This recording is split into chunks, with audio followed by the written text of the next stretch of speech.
हूं, पर मेरा अतीत का व्यवहार इसमें बाधा बन रहा है। पहले मैं जिस प्रकार के आचरण में रही हूं, लोग आज भी मुझसे उसी की अपेक्षा रखते हैं। जीवन में उन्नति और प्रगति के पर प्रभाव पड़ने के भय से कई बार गलत आचरण हो जाता है। भय और अपराध बोध मेरे मन में निरंतर बना रहता है। इस अनुभूति से मुक्त होकर नाम जप में मन स्थिर कर सकूं, ऐसा मार्गदर्शन। हाँ देखो, जब तक हमारा हृदय पवित्र नहीं होगा तब तक जो जो अपराध हुए हमारे सामने आते रहेंगे इस जन्म के, और पूर्व जन्म के वासना के रूप में आते रहेंगे। हमें वासना उपासना से भस्म कर देनी है। नाम जप के प्रभाव से वर्तमान की गलतियों को दूर करना है। एक बार जिसे हम जान गए कि ये गलती है, फिर हमें दोबारा नहीं करना चाहिए। और लोग क्या अपेक्षा रखते हैं इसकी कोई परवाह नहीं रखना चाहिए। लोग तो अगर जिंदगी में आपने बिल्कुल कदम सही रखे हैं और एक बार गलत हो गया तो जीवन भर वो आपको गलत ही देखेगा कि वो गलत है। अपना चाहे 100 गलती करे तो माफ है, दूसरे से एक गलती हो गई तो कभी वो माफ नहीं करता। संसार का स्वरूप ऐसा है। इसलिए हमें भगवान का भरोसा रखना चाहिए और जो गलतियां हो जाए उनकी पुनरावृत्ति ना होने पावे ऐसा प्रयास करना चाहिए। जागतिक उन्नति अपने चरित्र को खोने से नहीं होती, जागतिक उन्नति चरित्रवान होने से होती। लोगों को यही भ्रम हो गया है। हम भारतवासी, हम कोई अन्य देशों के नहीं हैं।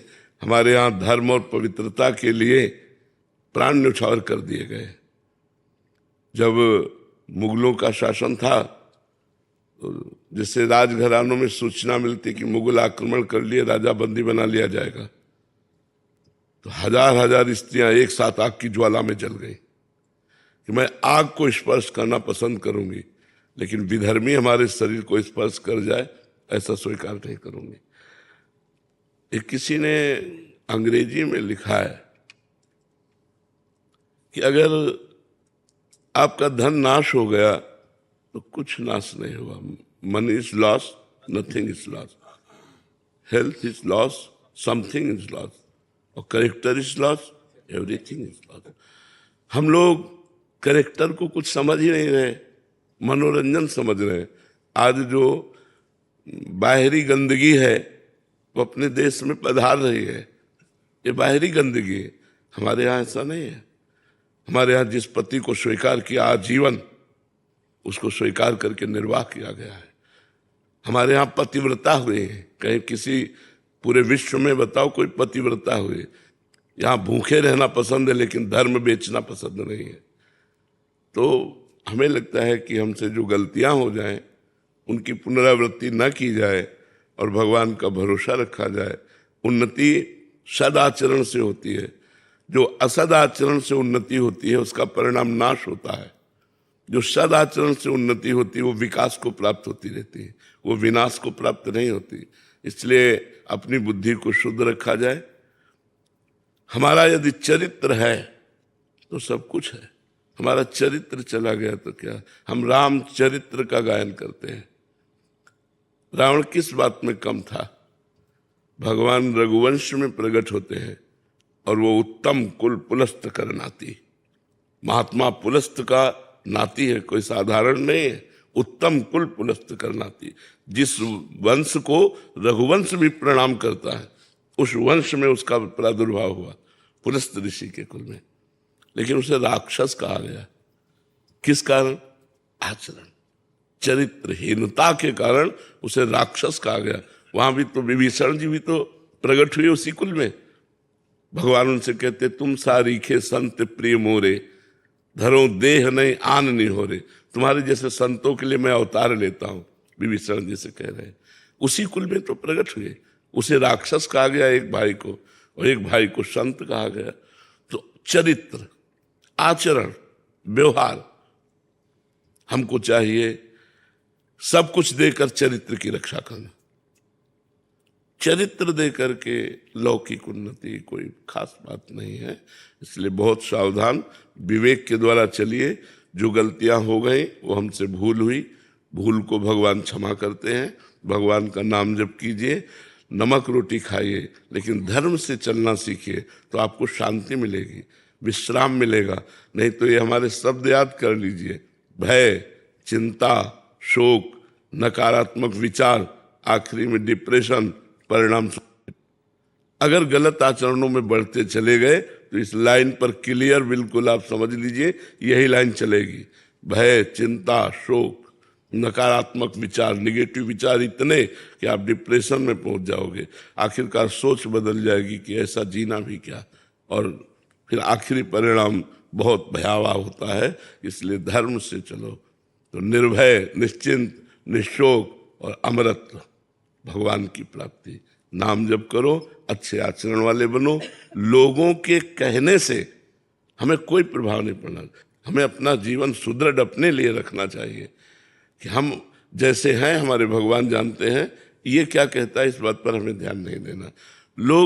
लोगों की बातों के लिए जीते हैं कि लोग हमें अच्छा कहें।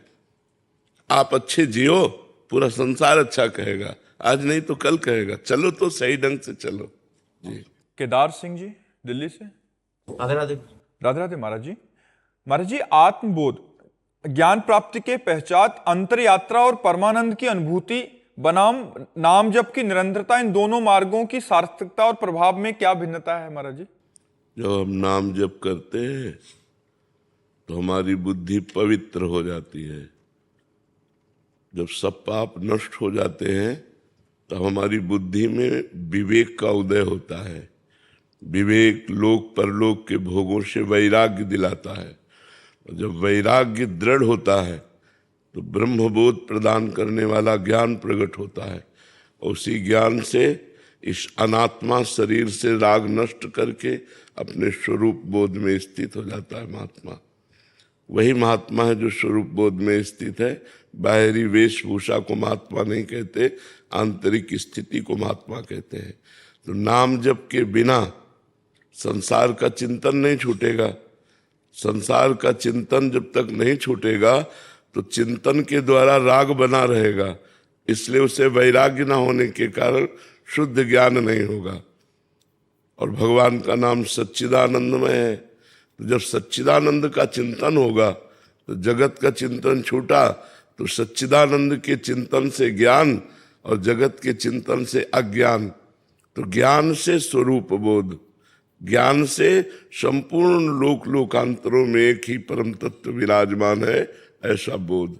किसका प्रश्न है? समझ में आ रही बात? इसलिए नाम जप की अत्यंत आवश्यकता है। बिना भगवान का नाम जप किए न वैराग्य दृढ़ होगा, न भक्ति दृढ़ होगी, न ज्ञान दृढ़ होगा।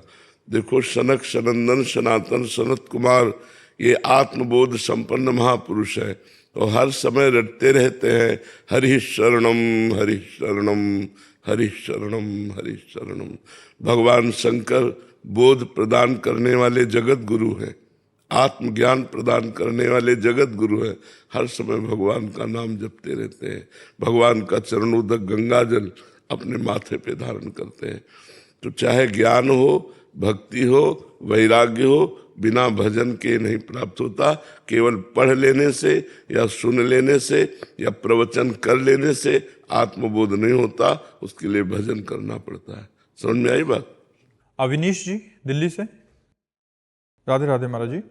महाराज जी, सच्ची भक्ति की पहचान क्या होती है? तदर्पिता अखिलाचारिता तत्स्मरणेन परम व्याकुलते थी। समस्त आचरण भगवान के अनुकूल और एक क्षण के लिए भगवान का विस्मरण होना, प्राण व्याकुल हो जाना। जैसे मछली को जल से अलग करो तो तड़पने लगती है, ऐसे भगवान को भूल जाने पर एक तड़पन पैदा होना है। मैं कैसे भूल गया भगवान का? तद विस्मरणेन परम व्याकुलते थी। भगवान का विस्मरण होने पर हृदय व्याकुल हो जाए और जितने आचरण हैं, जितने कर्म हैं, वो सब भगवान को समर्पित हो।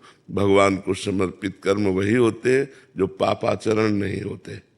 तदर्पिता अखिलाचारिता, अखिल माने सब, सब आचरण भगवान को समर्पित हो, अर्थात परम पवित्र आचरण हो और निरंतर भगवान का सुमिरन हो।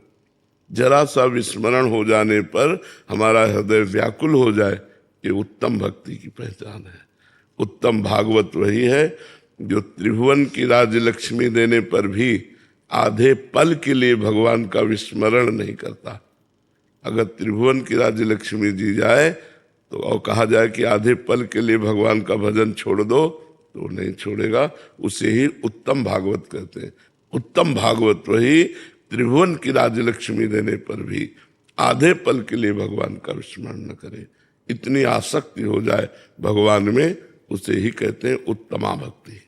उत्तम भक्ति का स्वरूप, इसी से प्रेम लक्षणा भक्ति का प्रादुर्भाव होता है, प्रेम इसी से प्रकट होता है। समझ पाया? वीरेंद्र जी करनाल से। श्री हरिवंश महाराज। महाराज जी, जैसे संसार में हमें किसी से तत्काल स्वाभाविक ही आसक्ति हो जाती है, तो वैसा हम महाराज जी श्री जी से प्यार क्यों नहीं होता? नहीं होता, क्योंकि पहली बात तो हमारी मन और इंद्रियों की गति प्रकृति की तरफ है, उसे परमात्मा की तरफ मोड़ना कठिन लगता है। विषय प्रिय लगते हैं, शरीर प्रिय लगता है, संसार प्रगट है और वो अप्रकट है।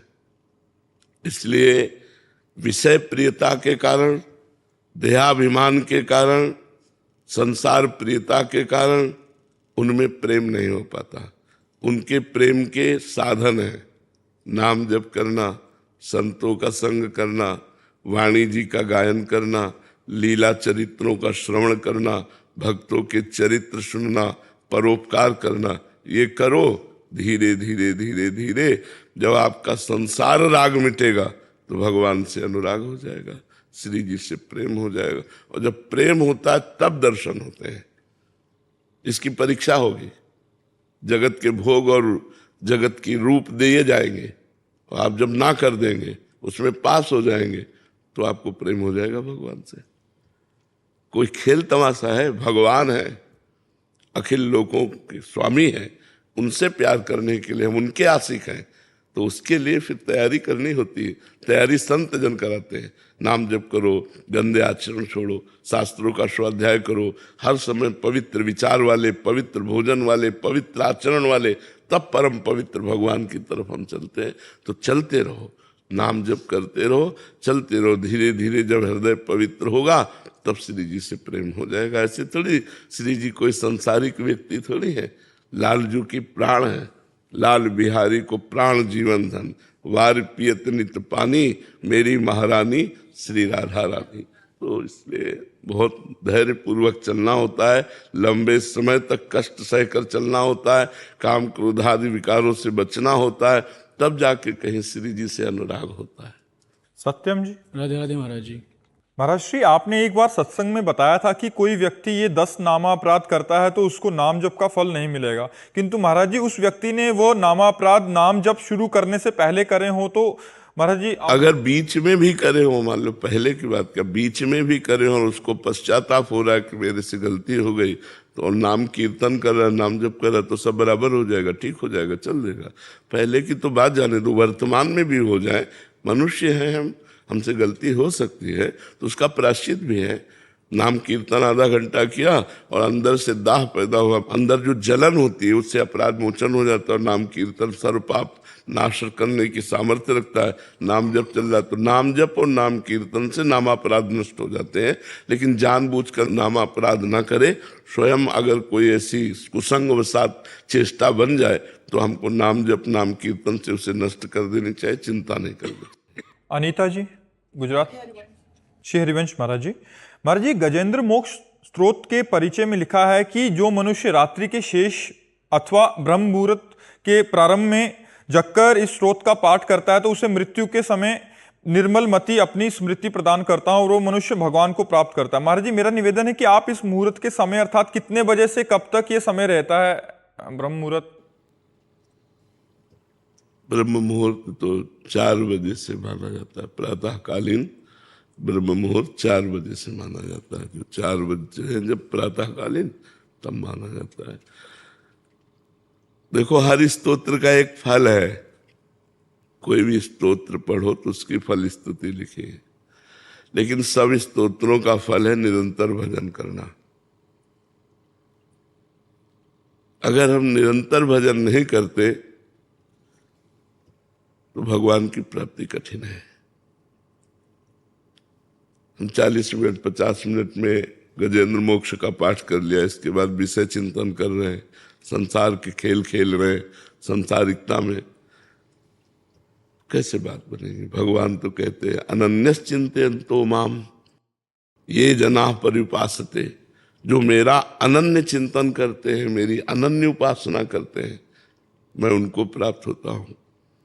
तो माना गजेंद्र मोक्ष का पाठ करने से अंतिम समय भगवान कृपा करेंगे, स्मृति देंगे।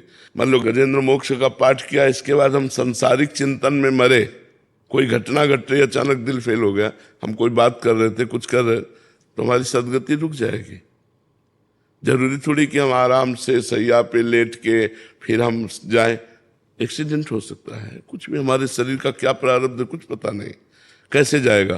तो हम हर समय राधा राधा राधा राधा चलते फिरते उठते बैठते हर समय नाम स्मरण कर रहे हैं, और गजेंद्र मोक्ष का पाठ भी कर रहे हैं, उसे कर लो। प्रातःकालीन ब्रह्म मुहूर्त 4 बजे से लगता है। अंकित जी, राधे राधे।